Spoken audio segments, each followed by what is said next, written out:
Did I ask that last time? I feel like I did. I thought you broke it. Ah, sorry. All right, guys, welcome back to the podcast. This is our second episode. I guess we're going with the name of Creative Basement. Is that cheesy? Well, it is what it is. Gonna stay. That's what it is for now, if that's okay with Kevin. Yeah, that's fine. All right, so again, we have Diana here on the podcast. Hello. We got Andrew. What's up? And a new guest, Kevin. Hi, everybody. Awesome. So today we're talking about And who are 360-degree videos. I don't know. Am I Mr. 360?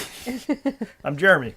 Yeah, so we're going to talk about 360-degree videos. And we got Kevin on the podcast today because he's a filmmaker. So a traditional filmmaker where it's not really 360. So it's two different ways of capturing a story.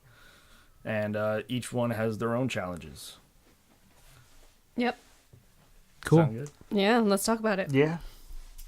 So where do we start? I kind of want to start off with the 360 aspect, since that's what mostly we're going to be talking about. When did we get started with that? Or when did I get started? When did you get started? That was 2015. Yeah. So, What was the first 360 movie you ever saw or video? so the first one that I saw was one that I think it was GoPro uploaded. It was cars. Yeah, it was they were racing around. drifting in a circle. But it was funny because I saw that one. Yeah, I watched the first time I saw the 360 was watching you watch the 360, and he turned the video on, but you normally have your phone face down. He's like, "What the hell is going on? Like, there's all this noise. You hear the car drifting around." And he's like, "What? There's The video's nothing." stuck. It was just the ground. And he's like, "What is this?" And then all of a sudden he moved it finally. He like picked his phone up and was like, "Whoa, well, you can actually like you can pan your like phone around and see this." And then ever since that, he's like, "I need to know how to do this, and I need to do it now. I need to figure out how to do this." So yeah, basically 2015, I was close to 1 year of quitting my job and just kind of trying to make a living on YouTube. Mm-hmm. So I didn't have that much money. Was it on YouTube that you saw it? Yeah, the 360 video. Mm-hmm. The first one that I seen. I think you sent that to me, and when I watched it, I did something similar. I was looking at the ground, and there was just a lot of noise, and then you were like, yeah, you got to actually look around. So then I looked around, and you could look in every direction. I thought, oh, that's pretty cool. That's pretty cool. And all of it's going on simultaneously. So all it's around, kind of like, if you miss it, you miss it. Mm-hmm. So yeah, because I was thinking like, so how are they capturing this? Is it one camera lens that's like super wide, or are they like Frankensteining? Well, actually, not to jump ahead too much, but that actually reminded me of one of the things we talked about in applying 360 video for a feature film. Because you could watch the film following one particular character doing something, and then you could watch the film again watching another character, even though it's the same film. From a different perspective. 360. Because if there's more than one thing going on at the same time, we had talked about that. I forgot about that. There was one story that I seen where they sort of did something like that. So as the scene or this movie short film is happening, if you look around, there's different hotspots. So as the story's unfolding, you can look at the area you want to jump to, and the camera will shift to that other position, and then you could watch the story from a different angle. Yeah, it was but like an there's interactive also way possibly of watching. something going on in the background that you don't even know is happening unless you went there, and then it kind of adds to the story in the future, and then you could kind of go back and watch a bunch it's of kind of different... like a choose your own adventure book. Yeah. Yeah, It was like a party scene, so you had like different groups of people. So it was like kind of like if you wanted to hear their conversation, you could go there, and it could end up leading you to different rooms depending on whose angle you're seeing it from. But I just feel like I don't know if we watched it enough times to even know what was really going on everywhere. I feel like you can just there's keep multiple watching. possibilities. Yeah. That was cool. That must have been really challenging, especially because I think that came out in like early 2016 maybe. So it was still like 360 was still like in experimental mode, and I think it still is today. Mm-hmm. It's like there isn't really one way to do 360. Like traditional film, you kind of have these rules you need to follow, right? If you want. Although one of the rules of film school is there are no rules in film, but then they'll immediately jump on you when you actually jump the 180 line or whatever. Yeah. And then my argument on that was always, well, real life is in 360. This is the actual argument that I used in film school to justify not following the 180 rule. And for those that don't know, the 180 rule, if we're in a film, you're on the left side of the screen, I'm on the right side of the screen, and we're talking to each other, you can cut and change the angle as many times as you want. But if you jump to the other side of us, for some reason in film, people think that everybody's going to become discombobulated and not know who's who and get all confused. So they call that the 180 rule. Stanley Kubrick did that a bunch in The Shining to sort of, I guess, have this little backstory to, like, say Jack Nicholson was actually the caretaker. So he used the 180 rule good for that movie, but you have to kind of analyze it a little bit. Well, my position on it was always, unless there are these two twins who are dressed the same talking to each other, that justifies that rule, because unless you intentionally want to confuse the audience as the storyteller, which you wouldn't, but if you don't want to confuse the audience and it's a straightforward scene, or there's like two ninjas talking to each other, like you don't necessarily want to jump the line. Yeah. But the other weird thing that always confused me, there's an exception to the 180 rule if you just do a complete reverse.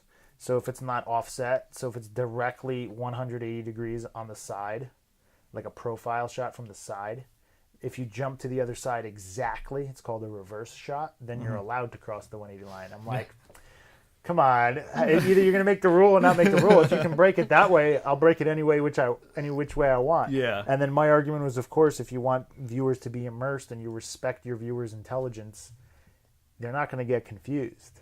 Unless, again, it's like two ninjas in a completely white room, and then you won't know who's talking to who. Yeah. But other than that, I don't see any reason to follow that rule. But, I mean, it's kind of like with everything. You want to learn the rules first and then decide whether you want to follow them or not. But I don't know if you want to do a quick rundown on the history of aspect ratios. Yeah, good. So the original aspect ratio was 4:3, of course. So that's the just TV aspect. But movies were also shot in 4:3, and they're pretty good because the first movies were kind of mostly people talking on a soundstage. They weren't really picturesque movies where you're in the mountains and you have these large panoramas where you want to see a lot of stuff. Once movies got more cinematic like that, they got into bigger aspect ratios. In Europe, it was 1.66 to 1, so it was a little bit wider than the 4:3. And then 1.781 or 16:9 became the standard for high def. When high def came out, that was basically the standard. And then 185.1 was a little wider. So I think, starting in the 60s, 185.1 was the standard. So it was pretty wide, not too wide. Then, of course, there's 239.1, which is anamorphic cinemascope. So it's like wide. Yeah, so then a lot of the like westerns started to be shot in that ultra wide format, so you could see the really nice backgrounds, or you get more immersed in it. Did what's his name? Quentin Tarantino did Super Hateful Eight on that, and I think he shot it on that. I don't know. Yeah, he did something. I know he was doing something like that. Are you a Tarantino fan? Yeah. I'm not so much. Why not? We'll get off topic here. Short answer, everything he does is completely copied, and he kind of hides under the homage umbrella, whereas, he's lifted shot for shot. He's lifted exact storylines from Japanese and Hong Kong movies. So it's like, I actually, I thought, I liked some of his movies. They were really well done, and he copied it really well. But it's like I'm a big fan of originality. So, like, if you're going to copy movies shot for shot, that's cool. He wants that to be his thing. But he kind of, from my impression, was he kind of plays it off as it's his. Okay, yeah, that's annoying. Yeah, so. It's like Kanye West. And also he See that kind new of... song?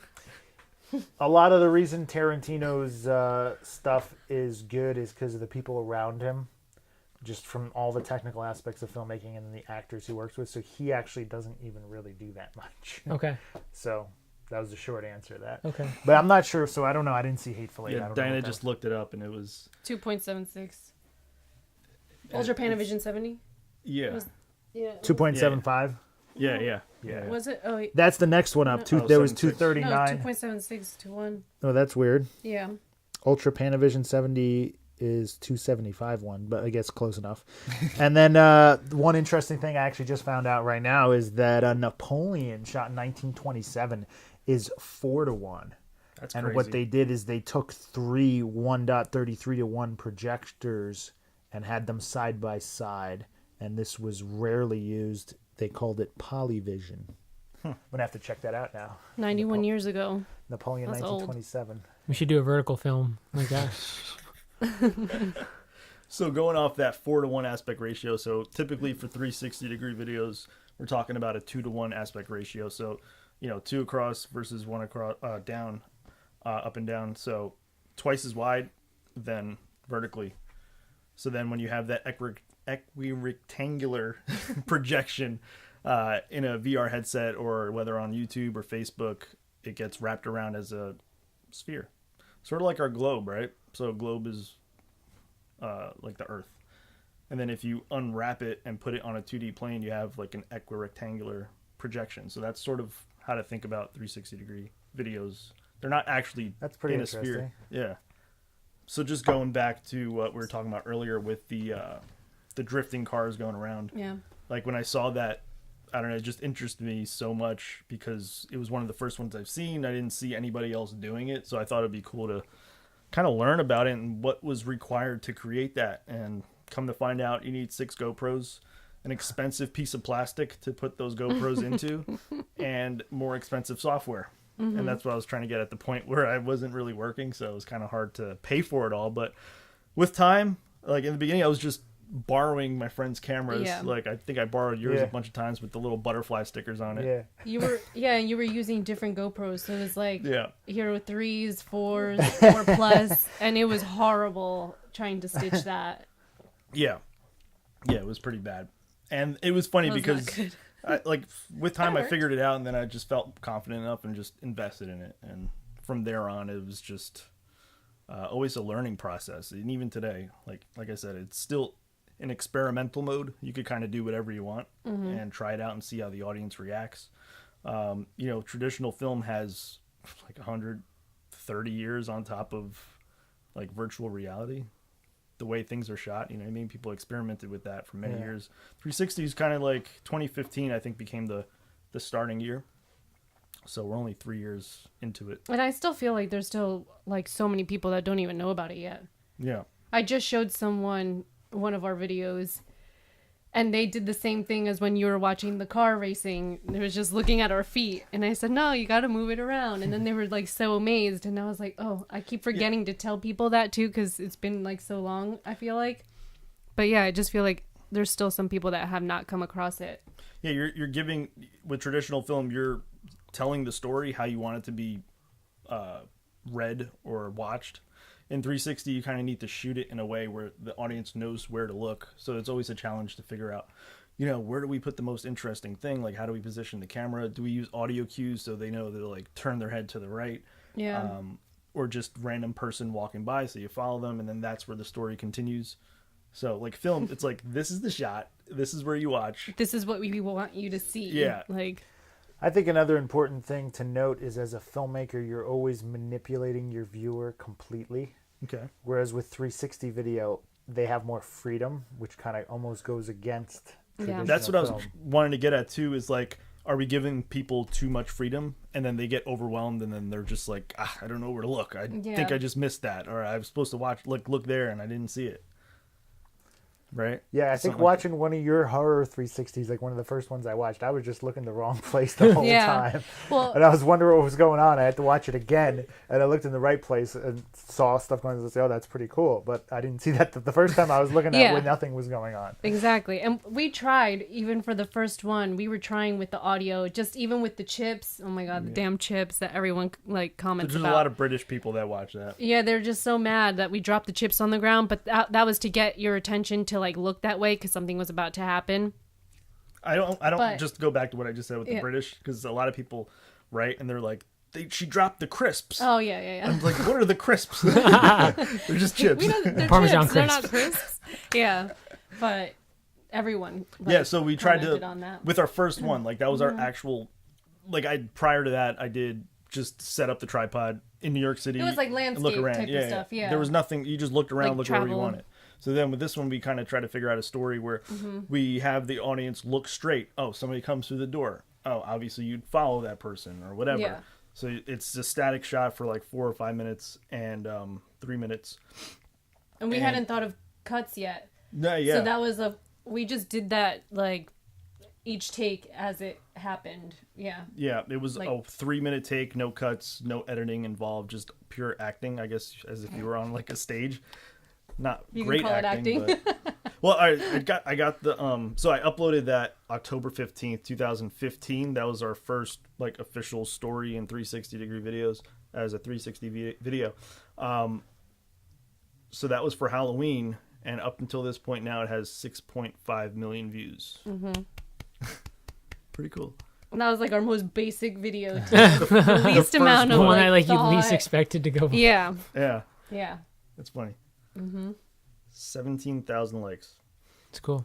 And it's cool because then the audience can participate by watching, and they put the reaction out, and they're hilarious. Yeah. But most of the time, they miss. We see them missing What it. they're But supposed to see. That's kind of what And I then they wanted say to it sucks. say. Yeah, but that's what I wanted to also bring up was that people doing the reviews like also helped us figure out Yeah. what we're missing on how to get people to like, you know, not miss what's going on in the video, and also the heat maps that they then put out Yeah. to see how many people are missing it. It was like kind of insane to see people are looking the exact opposite direction as to what we Do you wanted want them to see. explain what the heat map thing is? So the heat map is like, did they have it on Facebook first or was it Facebook. YouTube? 50,000 view minimum. Yeah, so Facebook had it first, and so it basically tracks the eye of the viewer. So anyone that watched the videos, there's like where it's red, it would be where most people are watching at that point in the video. And so it just basically, it's a heat map. So It's it's an like, analytical tool, so Yeah. you know if the viewers are watching in the correct Yeah. location as you create your thing. But so, you can use it in the future, like, oh shoot, they didn't actually look where I wanted them to look. So and we maybe thought that should- that cue was gonna help. Like with the one with the, where she crawls up the stairs, I forget what that was. Your animated one, Bloody Mary. Okay. We thought All right. that hitting the wall and the picture frame falling off of it and going down the stairs would have people look down the stairs. But then what we didn't think was we opened the door in front and people immediately panned back over to the door because they heard the door, and like the majority of the people missed her crawling up the stairs because we creepiest took too part. long.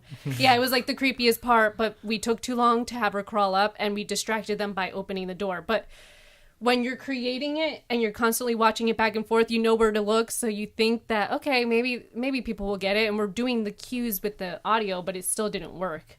So Yeah, that one was challenging. Which one was the poltergeist one? I thought that one worked pretty good because I think that one I looked where I was supposed to look.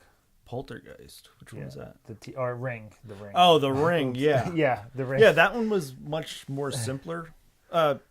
Not simple to create, but as a I viewer think- to watch. Yeah, because I just watched where I was supposed to the whole time. so many people missed behind the couch. They didn't know where that noise was coming from. That one we did use spatial audio. We Yeah. used the Zoom H2N. Yeah, so we were Like- hoping people were watching with the like headphones, so that would help a little bit. But like when we saw the heat map for that, we were like, man, no one saw me behind the couch. I just thought of an idea. I don't know if you wanted to go that far into it, but or how easy it would be to do, but to dim the parts of the 360 where you don't want them to look. So if it's getting a little too dark, they're going to look somewhere else because you can't see that good. That is Like interesting. an active dim. Yeah. Isn't that like kind of how they do it with like 360 video games or whatever? They do like that narrow. When you're running, Yeah, so you don't get nauseous too. yeah, they figured out most people get motion sickness and whatnot, but so if you're running in VR, if you have all this peripheral view, like you're just moving so fast, you might get sick. So they kind of narrow the field of view a little bit, so you're kind of like a horse just looking straight ahead. Mm-hmm. So that's kind of an interesting thing. Yeah. Oh, just to go back to the Ring, I just want to brag about some numbers again. So 32 million? No, 33.7 million. Wow. Is that The Ring on Facebook? Facebook, yeah. Mhm. Did That's you the last one. I'm coincide- sorry, guys. Did you coincide that with the last Ring movie? No, we No. did it before. We didn't know that was even We didn't coming out. know. We didn't know. Yeah, that was. How So old is that? the How old ring- was that? Oh, I uploaded this in 2016. Yeah. So 2017 was the ring. Was the last. And one, we yeah? released that before we even knew they hadn't really announced that they were doing a new one. And we're like, oh man, we like saw that coming somehow, but oh well. The challenge with that one was like we're capturing 360, right? So I don't know if anybody watching at home watched it. You should go check it out. It's called the Ring VR Experience. But if you see the TV, Diana's the ring girl, Samara, and she's coming out of the TV, but not in that specific scene that we shot in 360. We shot that after, in front of a green screen. So That was probably harder than the actual. and you crawled backwards because we learned that from a tutorial on how to do the ring shot. So this guy did an amazing like tutorial on how to actually create that effect. So Dinah was like over this ottoman to Yeah, we simulate put the green TV. screen, like, We first have of all, behind the scenes cloth. for it. Yeah, we do have behind the scenes, but the cloth wasn't long enough. So I had like a 1 foot like range to like crawl backwards into without hitting the green screen so that it wouldn't like cause a ripple. So we did this like 85 times. Like my arms were sore the next day because it was a workout basically. So I had to have my hair perfectly stream like over the ottoman so that when it would like be played backwards, it looked like my hair was just streaming out of the TV like a waterfall. Yeah, because if you did it the other way, it wouldn't. If you went forward, it wouldn't work. No, because It my hair wouldn't would look creepy yeah, enough. it wouldn't. Yeah, If you do it backwards and then play it forward, it looks a lot creepier. yeah. But just getting the angle right and everything to then put it into Yeah, the angle 360. was very important. So we have to get the correct height to match the 360 angle. Mm-hmm. So talking about the 2D camera, just a regular DSLR had to be the same height as the 360 camera. But then when you shoot that 2D version and put it into 360, there's weird distortions. So you have to like let it match that equirectangular projection. So there's a lot of trickiness going into that. But It worked. Yeah, it worked. It did good. Yep. Not bad. So like, what was like, for you, Kevin? Like, what's probably like one of the hardest things in filmmaking? Well, definitely the hardest thing is getting everybody together to the shoot. I mean, without question, that's the hardest part of filmmaking. In general, though, right? With mean- all types of filmmaking. And, Yeah, you mean technically? yeah, like Technically, yeah. what's the hardest? Selling it to Hollywood. Well, if you don't, I mean, now everything's all about self-distribution, so Yeah. I don't think any people don't care as much about selling it to Hollywood. The thing about that is the people that do sell to Hollywood, they usually sell kind of easy, and then the people that, like, if they want it, they want it. If they don't, they don't. So it's like, for the people that do sell it, they got to sell it easy, and the people that didn't, it's hard for them because they didn't. But you meant technically, like technical Yeah, like aspects. let's say, like a person like me, like I'm just a one-man team, where maybe I'll have like a few friends helping out. Like for 360, I kind of know what the hardest parts are, but like for traditional film, like what would be complicated? I guess in general terms, as a director, to get the actor to convey exactly what you want in the script, the exact way that you want it. And then you just make them do it like 1,000 times to get it right, right? Yeah, I mean, if you're doing an action scene, that could be really tough because if you want something very specific, that's hard to do, especially if there's props involved and you're not doing CGI. That could be difficult. If you're out in public and you want to get something specific, like we did a shoot in Times Square once, so that was kind of tough. We did it right in the middle of Times Square. So depending on who was around, there's a million people around, a million cars, to get the shot the exact way you want it when things aren't under your control. Like if you're in Hollywood and you got $100 million to make a movie, I mean, you set everything up the exact way you want it. Everybody's getting paid a ton of money, so they're going to show up and do it. So, I mean, they really don't have anything to complain about. But as an indie filmmaker, Yeah. if you have certain scenes that are out in public that are hard, or, I mean, anything involving pyrotechnics would be pretty difficult. Because even if you have really capable people, to get the shot the exact way you want it, especially if you're really ambitious and you want to get really long shots. So if you got long tracking shots or steady cam shots that are weaving in and out of action, Those can be difficult. What about when somebody needs to get kicked through like a glass? Oh, that's easy. Get that in the first What was shot. it? A sliding door? glass Yeah, door. yeah. That's One easy. shot, right? You kick someone through the door? Yeah. Like an actual glass door? Yeah. Can I put it in the podcast? Can I just pop You it in? want that clip? I have it. I have it. I had to keep that, man. 5, 4, 3, 2, 1, go.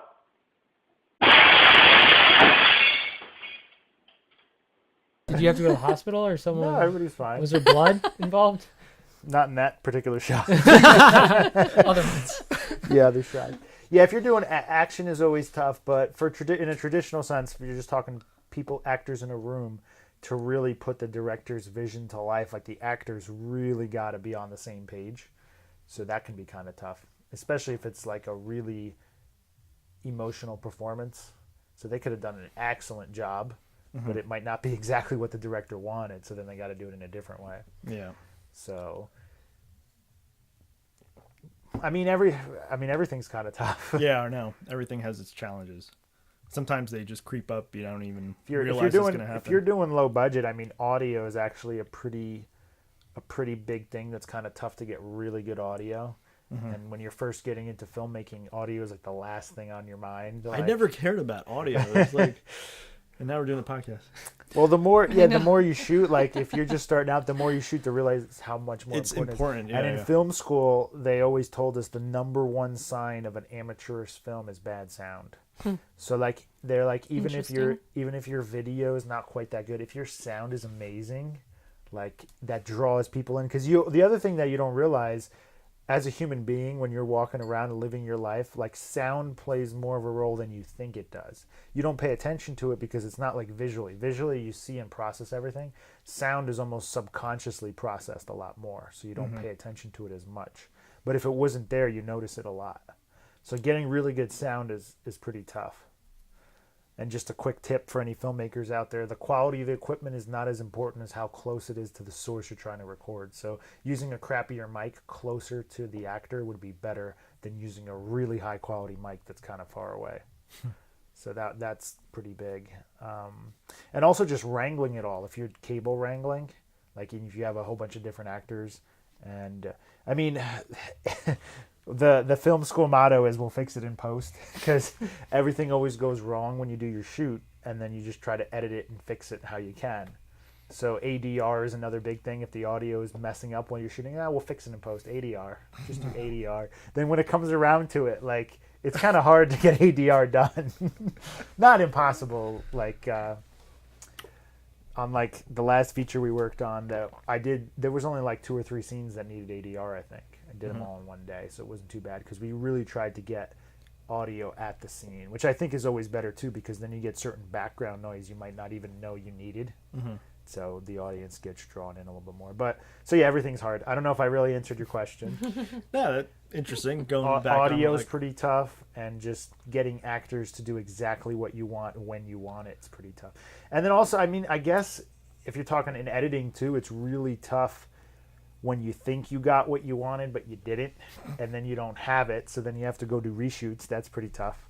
Out on the schedule. getting everybody to wear the same clothes or like the But day. I would say the hardest part is definitely the scheduling. Is the hardest part. It's just so much harder than everything else.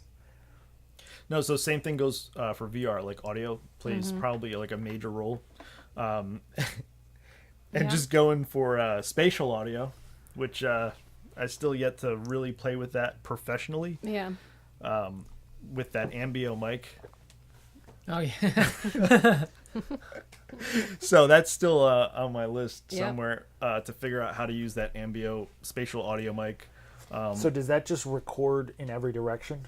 Yeah, so it has 4 audio capsules or microphone capsules internally, and so you got like one pointing here, one there, one forward, one back. So while you're recording that, and then you put it into the software to break it down or whatever, when the person watches it with a VR headset, they'll hear sounds to their left, and then they'll know that something's going on over there. And then if they, turn their head, they'll now hear it with 2 ears, as if it's a real person, Yeah. listening. And say there's an explosion or something, that would just be everywhere. I guess, unless it's like maybe really far, maybe It can Yeah. pick it Yeah. up in one mic, but it's probably going to be on all four. And then the other thing you could do is if a person's wearing a lav mic like you have, and they're walking around, you can track that audio walking around the 360 camera, so that the audience knows. How would you do that? So you would use Facebook's 360 surround software to do that, but I haven't done it yet. But I understand how it could be done. Well, we haven't even shot anything. Oh, that'd be a with good lav that'd be a mic good for thing that. to test out. That'd be Yeah. pretty interesting. Yeah. And another thing, like we were just on a flight back from where the hell we go? St. Louis. Oh, St. Louis. Wait, There's yeah, too where many were we? places. Yeah, we were watching the movie on the plane.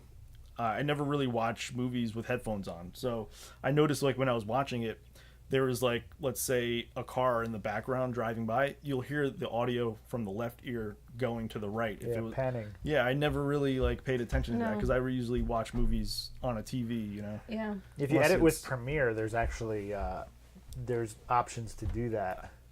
I did it a little bit in some scenes with gunfire. Uh-huh. So when it was like a tracking 360 shot, I played with it a little bit, but it's so. I mean, I was using an older copy. I haven't tried to do this recently. Maybe the recent one's a lot easier to do, but it was fairly difficult. Because then that would be awesome with like 5.1 surround sound, right? Yeah. If you had the speakers. Well, my set up. original plan was to go 7.1, and then needless to say, at the end of the day, it's 2.0. Awesome Although stereo. I think I did. It's 5.1, but I don't know how. I forget. I forget the last time I worked on the master edit, but I'm not sure if it was 5.1 discrete, whereas the sound would come in certain channels but not other channels, or if it would Gotcha. just go to all channels. But So Andrew, so you're big on like social media, meaning you've worked in like social media marketing and whatnot. So like, do you think like social media played a big role in helping 360 and VR become more popular? Because I wanted to say this before actually. So in '93, Apple made some sort of test like software where it was actually able to play back 360-degree pictures, and you could pan around. This is '93 at like whatever their conferences were, and it was like so slow when they were scrolling through the 360 image. But yeah, it was at its infancy then. But obviously now, when 2015 happened, YouTube introduced that you can now upload 360-degree videos, and I know I personally think that brought more awareness to it. So like, how do you think YouTube played a role in like making, virtual reality or 360 videos more popular? Yeah, I mean, I was going to say the same thing. I think it brought a lot of awareness to it, but I don't know if it's all just about like viewing it on social media. I think it gives you like a taste of like what it can do. Mm-hmm. But it was a question I was thinking about before when you guys were talking, and I think it's all about like the experience. And do you think like the future of it is people sitting in a basement and watching it, or do you think it's more of like going to like a theater where everyone kind of like watches it together, and this way you can leave the theater and you can talk about like what you felt, like what you heard, and all the different like immersion of it? I'm sorry. That's so loud. Can you imagine in here? I'm sorry. No, but like that's what Kevin was talking to me about a few days ago. Like, oh, do they have movie theaters that you can go to and like have your friends together watch it simultaneously at the same exact time?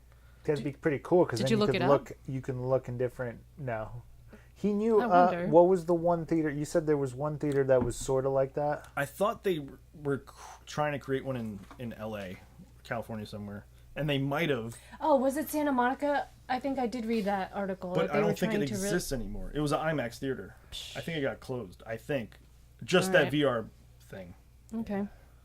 Because that'd be kind of cool because you can watch different parts at different times. Like, So the thing is, like, with watching a regular movie, you watch it with somebody, you can kind of be like, oh my god, did you see that? And you can rewind it or whatever. Like in VR, like, do you take it off and like, oh, Yeah. And it's kind of like, Or maybe like you can see the people watching it like in VR, like you would be able to like they would be part of like the movie, like because they'd be there with you. I don't know.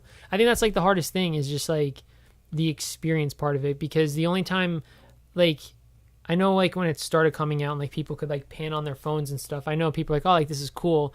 But I know like when Samsung was coming out with like the experiences where like you could stand on a surfboard, and then like you would talk about that more after the fact that it happened.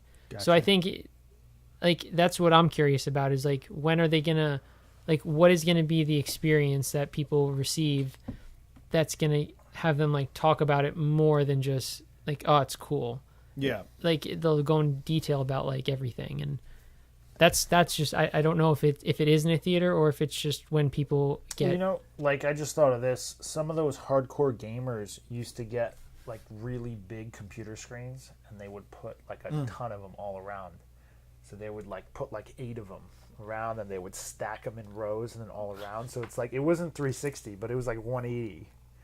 And it was just huge. Like you could look at their setups on YouTube. Some of them were crazy setups.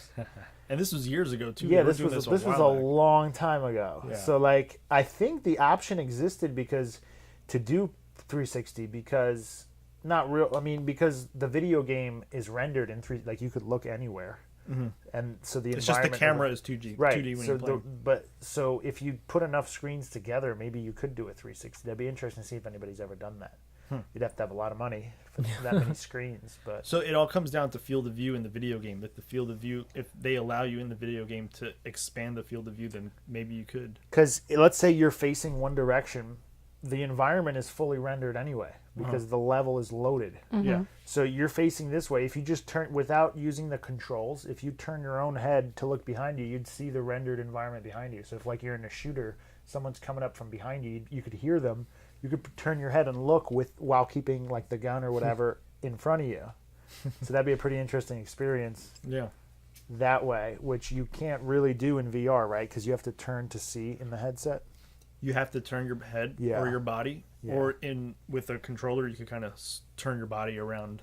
So in that'd be VR. quite different if you had monitors set up all around you, where you could look anywhere at any time. Yeah, but going back to the theater, were you thinking of like rotating chairs, like 360 chairs for each person, and then everyone wears a headset and gear, and everyone's just sitting there watching it at the same time? Or That's how I thought of it as. yeah me too. okay, because I thought of it as just like literally a All panorama big Okay. screen like around, and everyone gets to just spin around and like watch. But then I feel like that could be distracting too in a way if everyone around you is like Yeah. watching a different section. And then it has to be a room that can house at Yeah. least 50 or 100 people, right? So the screens would Yeah. be kind of far from you. yeah, you they'd be might really. lose That's what detail I was and trying to whatnot. think too, because then Because then like it would a have to be- normal theater, you kind of go up so that people sitting in front of you aren't like blocking the screen. How would you do that? Wear a Because then headset. if you're at the lowest angle, then if you're looking back that way and people are up above, then you'll be No, you don't blocked, have to be on but- the same floor. I know, but like you'll around- still be blocked if you're looking that way, and then a tall person is sitting there, like you just can't see. You sit on their lap. You just see a head or whatever, unless you're wearing the. They do headset. have something like that. It's like a dome that you go into. It fits not that many people. I don't think you're really going there to watch a movie. You're just there to see like a quick experience or something. Or But like is it really underwater. full 360 though, or is It's- it just like It's not going to be full 360. It's going to be basically at waist level and up as a okay. dome. Yeah, it's not under you. Because usually, in 360, the most important things in there are going to be like straight ahead, all around. Usually not going to be above or below. Yeah, but if you're talking about underwater, then why wouldn't it be? That for would be cool. yeah. Typically, nothing below is interesting or Yeah. above. Yeah. So I got a question for you. So I think for people like us, like that are kind of like on the edge of like what's happening with technology, like this all makes sense to us. Like we'll go try VR stuff. Like with you being a virtual reality producer, like what do your parents think of it? Do your parents like watch what you do? Do they get like dizzy? Because I think like when you know, when our generation grows up and we have like way more money and we could just like spend money on like experiences like that, I think it'll be more accessible. But like to the people that kind of like people like our parents who are like making those types of decisions, like what do your parents think in your case? Because like you actually make it, so I bet they've watched a lot of like what you do. Yeah, so they've totally watched it, just not with the headsets. My mom tried the headset once. It was literally just like a Tyrannosaurus Rex And she got thing so or scared something. because she felt like she was there, so she said no, She got never scared, again. ripped That's it off, funny. and was like, "Never again." I'm not watching Yeah, it. so they'll watch it just on like the computer. Yeah, screen. on the computer screen, they'll watch it on YouTube, scroll through, and I'll ask like my parents like, "Oh, did you watch it?" And they're like, "Yeah, we saw it. It was good." I was like, "But did you scroll around and look?" And they're like, "Yeah." So I don't know if they understood like from the beginning that you could scroll through or like pan around the camera and you're in charge of that. So VR on a 2D screen, like on say YouTube or Facebook, is completely different than wearing a headset. Like it's so much more immersive, especially if you have the headphones on. So if more people experienced it with the headset, I think they'll be more amazed than just like, oh, this thing you just like Yeah, click around. if Like, it's their Yeah. first time It's not a experiencing natural just on movement, that, like- they're like, "Oh, okay, who cares about 360? It's too much work for me to have to watch this if I have to like, click around, you know." yeah, But even with my mom, when we made my mom watch one of them with the headset, she was sitting there like this and just still. And I was like, "Mom, move your head around." She's like, "Oh, okay." And then she'd move and then she'd go back to the front and I'd be like, "Mom, move your head around. Like you have to keep looking around, like listen for the sounds." And she's like, "Oh, okay." And then she started spinning in her chair. But like it would not click in her head that like you to can do see whatever yeah you want, to to move around to see more, but you're also in control. And maybe a lot of people don't want to be in control of what they should be watching. They just want it to be like, displayed there for them. Yeah, that's a good point. But I don't know if this is related, but for some reason your story made me think of the difference between helicopter pilots and plane pilots. So to be a helicopter pilot, you have to have almost a different type of brain with spatial awareness because you're moving in 3 dimensions in the helicopter. So a lot of even expert pilots at like a Cessna, they have so much trouble with a helicopter because the helicopter is moving up and every which way, and you have to keep that. You have to have a certain awareness in your head to be able to do that, and some people just don't really have that. So pretty much anybody can be a regular pilot because you're just moving the plane forward. It is where you look. But with a helicopter, everything that just made me think of it because interesting. yeah. it's almost like You're to going- appreciate a 360 video, you have to be able to think of it as a 360 video. yeah. So that was a perfect example of someone not doing that. Yeah. It's because- just like, yeah, because she would be in it and Yeah. would start and then just go right Yeah, back to 'cause just that's not the moving. default. That's the yeah. default. And then it's like, oh, yeah, I have to actually like move to see this. So you have to really understand that it's all around you instead of just expecting it just to be in the front. Because even when you're turning and looking, you might still think it's still just in front Yeah. of you. So just something to think about. It is interesting though because like Diana mentioned the heat maps. Most of the time, the heat maps are just dead center. The first thing that you see red right there, and then occasionally you'll see like it You'll see, expand out. it looks but really funny mostly because the it's middle. like, it's like a big circle like this. So the majority of people are looking straight, and then you'll see it kind of like come out to the side. So you see some people do explore looking around, but it's still mainly in the front. So like anything that doesn't happen right in front of them, they're not gonna even watch. You know, what'd be interesting is if in front of every 360 video you had like a little tutorial explaining exactly how it works and that you have to look around because everybody's so conditioned to just watch a movie. Yeah, straight ahead. We had So- that for the Ring one. Because think about how many years you've watched a regular movie. You don't have that like 360. How many times have you spent watching it through, Yeah, looking around? We know what movies are like. Yeah, you spent how many hours watching movies in your life or watching TV? Like, Yeah. that's ingrained in your brain. So anything different, it's going to take a lot of work to really, especially if you're not making it. Like you're making it so you know and understand while you make it. Yeah, Yeah. For a regular person, they don't make it. They don't even make regular movies. So they're going to be so far. So maybe that's like the ultimate. If there was, yeah, I think if you just had like a little maybe 30-second tutorial before each one. watch To time is really- important on YouTube. Though. Yeah. Yeah, people To click really- away right away. To really No, emphasize. it makes a lot of sense. Because you need to really tell them what they what they have to do and what kind of video it is. Yeah, It's all around you at all times. look around. Don't be lazy. Or Does just it have a phase- subtitle, or maybe a subtitle on the side, so you don't waste that watch time. You just have that subtitle. Video is all around you. You can look just have it there the whole time, like overlaid. Yeah, but that's the thing too, because That'll get. you don't have the majority of people aren't watching this standing up, so it's not as easy to just be spinning around. If they're in chairs like we are right now that don't spin, who's gonna want to actually like turn themselves all the way around? They're just gonna miss that completely. As soon as something happens back there and they do follow, they'll just turn it off. Yeah. Most likely. We should start off every film so like it guides the person to the other side. Yeah, well, that's Like, you that's have why to- most people missed it in the ring when I was behind the couch, because people just had like that 180 view where they would look left to You should have right. added disclaimer: must watch this in a swivel chair.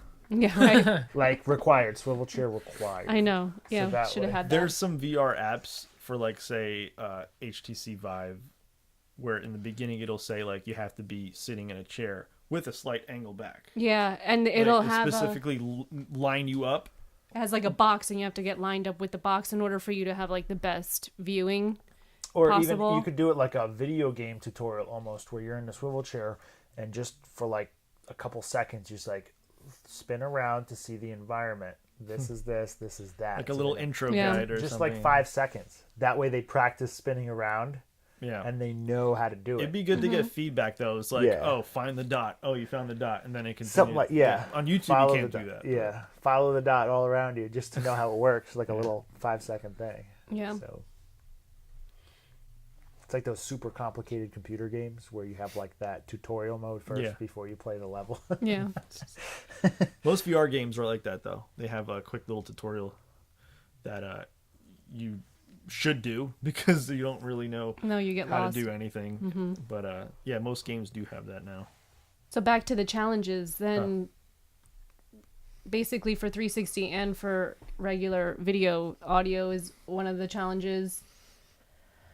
Scheduling is a challenge still. And then, like you were saying, Kevin, directing and having them do exactly what you want. It's a little bit difficult too with the 360 because as a director, you can't be there watching as they perform it too.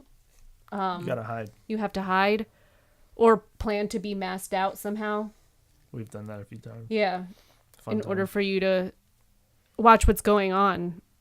But they do have newer stuff are coming out where you can live preview now, not Yeah, back in 2015 or 2016. Yeah. But You said it like it was such a long time ago. It feels kind of recent. Well, it's moving quick. I know, yeah, I know. Yeah, it's almost 2019. I know. In a couple months, so Yep. yeah, that's kind of weird. Yeah. So, yep. Well, the only social media that it's not on is Well, Instagram. Instagram and Twitter, they don't have it, so Yeah, I but don't think they Instagram would. I don't has think they like would. all that video. Yeah, I guess they don't. They're like focused on their vertical. So, and they have it on Facebook anyway. So, Rest in peace, Vine. yeah. Vine. 360 Vine Vines. That was gonna start right V2 for Vine, and then it was they were gonna bring it back or something, and then out of nowhere, he the CEO or the creator just put it on pause. Maybe that would be an interesting concept. Is like 30-second 360 videos or like 20. Like My You- God, how do you watch that? You're like just still keep putting looping, the headset yeah. on. Oh yeah, looping. Yeah. Well, I mean, guess. so once you put it on, you can like That's interesting. Yeah. watch like a ton of them.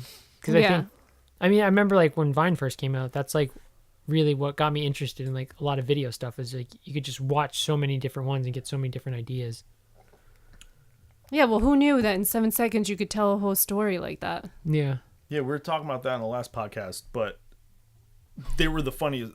Vine just turned into this like place to go to watch funny videos, Yeah. and they edit. Yeah, I still don't get how They were that good. worked. Yeah. Well, I bet you could tell a 360 video story in 30 seconds. Yeah. It's funny because I got into doing animated 360, which was a challenge to sort of learn. But recently I was thinking of doing like a 1 minute, actually, and I made it. It just, I need to put it together, like the audio and sound effects. But it's done, and it's a minute. That could work. Yeah. It's enough. It's a good test to see like whether or not somebody would watch it. But again, it's a horror, right? Short, yeah. How come you're sticking to horror? I don't know. You never really It's did. always horror. Did you do much horror when you did regular video? Yeah. Is the that only mostly thing what we it did, was? yeah. Oh, okay, so then, all right, so horror is Where's just your what you know. rom-com 360 videos? I mean, The what? come on, Rom-com? 360 videos. What is that? Romantic comedies. Oh, I don't do that. Rom-com. I never even heard of that. Get your mom to do some stuff. Today. She hates being on camera. That's not happening. Yeah, I don't know. Like horror, like for VR, I think is just like the best pair. I think Well- some like war stuff could be interesting too. Like if you're in a war zone, like or some World War II stuff, Middle or of even something. historic. Yeah, I some mean, that's historic horror. ones, that'd be pretty cool. That's horrific. I feel like you feel it more when you're like scared Yeah. or you know what I mean? And because you're being put in the middle of it and so you're already too close to it. And so I feel like a lot of people like even with the reviews, is that what it was? Reactions. You could see like they just wanted to take it off. They didn't want to be in it anymore. And it's just it takes up that fear like a level up or 10 levels up, I feel like, because on I can watch you play Resident Evil VR experience, but if I put that on and I hear the breathing or a footstep behind me, I will die. I can't. I take it off. No, thank you. It's just it makes you so scared even though you know it's fake, but it's too real almost, even though it's all animated anyway. Yeah. But on 2D, I'm like, fine, I can do any horror. I don't I care. think sci-fi would also work pretty good because if you're in some kind of strange environment to experience it that you would never get to Or experience, a Yeah. spaceship in space or Yeah. something. or another planet, Yeah. like just looking around. Or That'd be Antarctica. pretty cool. Yeah. Because you can't go there, right? Exactly. That'd be cool to explore. Yeah. Or the moon. Well, that's what I was saying. Like, because when we were doing a lot of the travel ones, it was like putting you on top of the pyramids in Egypt. Like, you can't actually physically go there, but to be able to, be put there and look around and everything, that would be a pretty cool experience. Yeah, I bringing think. people, allowing people to go places that they couldn't normally go to in the real world. So Yeah. it could include animated VR also, because Mm-hmm. a lot of VR content now like is also animated, and I don't think people see any problems with that when they view it. It's not like they think it's a cartoon. We have tons of animated movies. Yeah, well, I guess if you have good quality audio, then Yeah, you don't right? really focus too much on it being an animated. Yeah. What was that thing you said about audio quality versus video quality? Oh, so I'll try to find the video for you. So I don't know if you could like put in the description, but if you take, basically there was like a 2-minute video, and like the first minute was really high quality audio, and it had horrible quality video, and then the second minute of the video had really high quality video and incredibly poor quality audio, and the first minute was tolerable because the audio was like really high quality, and like the bad video quality didn't bother you. And then when the audio quality got really bad, but the video quality was incredibly high, you didn't want to watch it. I think I said that right. I think so. Yeah. Okay. Yeah. It's like That's our hard. it's like our eyes sort of autocomplete Yeah. like the image or whatnot. It's not too important, but like the audio is so important. If you hear like a little missing word, like it just throws the whole sentence off. I don't know what you guys are talking about. Or- Yeah. One thing that they like they used to, like, some people said it at Sennheiser when I was there. Like when you think about like a human, like as in like the primal state, like when you hear something before you see it, and then like you turn to look at it. So like That's true. it's just like that's how important it is to like hear things. It's just like it kind of like saves you or like protects you because like you are more aware because of like what you can hear. And I was like, I never thought of that. Yeah. That is interesting. Yeah, it's something you don't even. I feel like we all just take it for granted because we don't think about how just- we use it. Yeah. It just works. This might be like- the wrong podcast for this, but they have smell-o-vision, so they started that in movie theaters like a while ago, where they would actually release scents into the theater so that everybody would feel like they were there. So it'd be interesting if they integrated that, like you have like a nose. Yeah, you on your a nose thing piece for on the headset. Yeah, so then there's Nose also set. smells. That would be awesome. Like if you're That'd set. be like for the Resident Evil, you have rotting corpses. Oh God. Oh It's like, God. you could just use those jelly beans. Don't they have like nasty jelly bean flavors? Yeah. Or you're. It's Like like crack puke. them open and it's It's like like smell it. puke or And popcorn. you eat those? Something like that. If you want. No, but even if it had like a spray, also, so if you're in that game or whatever and you get stabbed in it and you like feel a spray mist, it's like your blood misting with it. So, like in what's that movie? We're actually watching a little bit of it last night. That virtual reality movie, Ready Player One. Ready Player One. Yeah, awesome movie. Really cool. Bringing you back to the.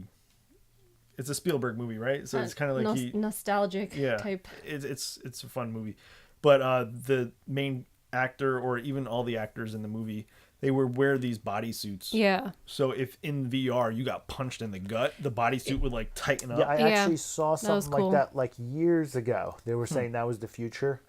Like you'd have, I think they're actually working on if they're gonna have, I don't know how much of this probably, I don't know how many years it is off, but you basically get a brain implant, so you can do all this without a headset.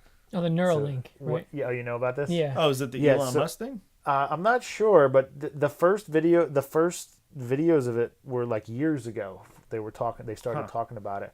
I don't know how far along they were on the prototype, but it would send not so much, I don't know if it sends actual pain, but it sends like a sensation, so you know you got hit, or like when you get shot, you know you get shot. That's and interesting. Then, so yeah, really. What if your body thinks you really got shot like bad and you're bled out, but you didn't really, and then you just die? Yeah. Well, that would lead to like a heart attack. Yeah, that would be a different. People have heart attacks playing video games, so yeah, they get scared enough. It'd be interesting to see the statistics on the VR because it's so much more scary. Mm-hmm. Yeah. Because people have died heart attacks watching movies. Like what was it? The original Ringu. Really? People died because it was so scary. We read that. Didn't people commit suicide? Also that, yeah. Which is kind of. I think somebody died in the theater from fright, and then people were also committing suicide after that. I think because it was too scary. Crazy. How do you feel like as a producer, like you feel like your film kills someone? That's like, do you put that on your resume? Or? Yeah, like it's that scary. Yeah. You died. Yeah, I know. Yeah, that's. I think they would write it off. I think they would write it off as, well, if that person had that severe health issues, they would have died no matter what. Yeah. So if it wasn't it would have been the next scary movie they saw, or if some dog barked down the street and they got jumps, it was too scary. Jump scare. Like, I mean, because how do you because how do you say it's really the movie? If they're in that bad shape, like, as for the suicide one, that's a little rougher because then you implanted the images into their brain that caused them to spiral into. Yeah, but is that on a movie ticket? Like on the back of it, is it like, watch at your own risk? Like you buying this ticket like releases us of any responsibility. You know how like if you buy a ticket for a theme park, it says all that. Yeah. It's like you write at your own risk. It's like you watch this movie at your own risk. Don't sue us. Yeah. If you fly off the roller coaster. Yeah. But you decided to go watch this movie, so really. So what about like these horrors? Like if somebody watches it, there's a few people saw the first one we did, the virtual, the first one, the horror. Some people said they're going to call the cops because they thought it was real. And I know, but I'm like, this isn't live. Like, yeah, we're like, this isn't live. I don't know why. Because a few people said that. Yeah. And it seemed like it was serious. Yeah. And we're like, okay. It's like, why would the killer film this? And I know. It's like... And he knows how to stitch 360. Like, okay. I know. I don't know. This is what I mean. They might not have ever even known that 360 existed, and then they came across this video, and they're just like, what the hell is going on? I don't know. When's your next VR film coming out? Oh, yeah, doing one for this Halloween? I wanted to. I got Michael Myers 3D model. Mm-hmm. Finally found one. It's from the video game Call of Duty Ghosts, I think. So people... He's in that game? I don't know if it's that game. It's a Call of Duty. Okay. It's an older one. So what people do is they rip characters from video games, and I got like this website I can go to get them. So then I could like take those characters, put them into like a Unity engine, and just make stuff for fun. So it's cool. So yeah, I have Michael Myers. I wanted to do something because that movie's coming out, and obviously Halloween. But it's kind of hard to come up with an idea on what it would be. I don't know. Ideas in VR are like kind of hard, especially if it's animated. You have to have a solid idea down because sometimes I'll just have this idea, I'll go with it, start creating it, and then midway I'm like, the story should be like this, and then it changes like 1,000 times, and then it And finally it always starts off as, okay, The let's make this simple as idea, simple as yeah. possible so people It's like don't get writing a too lost. screenplay. And then it's like, okay, let's make it a little bit more complicated, okay, now it's too complicated. It always works out though. Yeah. Like it's this primitive idea, and then it just grows into this crazy thing, and then at the end you're like, damn, I should have did that too. Yeah. Yeah. Once it's done, but then it's like, oh, once I'm done, I'm done. The next thing I want to mess with, which I think it's going to be this 1 minute one, is 3D animation, 3D animated VR. So 3D will give you a little bit more depth. So if something's popping into your face, like it'll literally look like something's popping up into your face because of that 3D stereoscopic effect. So that one's a little challenging because when you capture it in the animation software, I'm using Unity. It's a gaming engine. So yeah, in the Unity software, you have a virtual 3D 360 camera, and you're capturing every angle. So then after that's captured, you're actually capturing PNG sequence frame by frame. Then you have to compile those images into MP4 file or whatever whatever you pick. So then you end up with a top and bottom video. So it's a 1-to-1 ratio, aspect ratio, 1-to-1. So you have the left eye at the top and the right eye at the bottom. And then say a Gear VR or YouTube understands what that is, and it'll make it 3D and a 360 video. Cool. It's just the process.